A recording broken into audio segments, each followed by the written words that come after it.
உங்களுடைய இகம் இவ்வுலகத்து காலத்தையும் நேரத்தையும் பிரான்ச்சைஸ் பண்ணாதீங்க. அகம் உங்களுடைய inner dialogue, emotional baseline, energetic poster இதையும் உங்க அன்கான்சியஸ்னஸுக்கு பிரான்ச்சைஸ் பண்ணாதீங்க. அவேர்னஸோட சாட்சியா இருக்கு கான்சியஸா உங்களுடைய இன்னர் டயலாகையும் எமோஷனல் பேஸ்லைனையும் எனர்ஜெட்டிக் போஸ்டரையும் நீங்க பில்டு பண்ணலன்னா நீங்க பார்க்குற சோசியல் மீடியா அந்த இன்ஃப்ளூயன்சர்ஸ் அவங்கெல்லாம் உங்களை பில்டு பண்ணிட்டு இருப்பாங்க.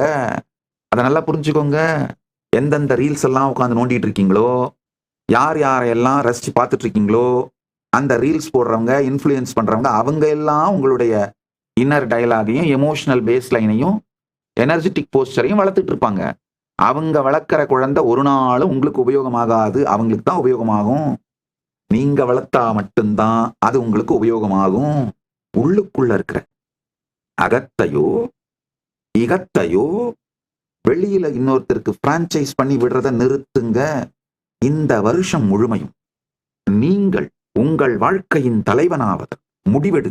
அது மாதிரி செயல்கள்ல இறங்குங்கய்யா.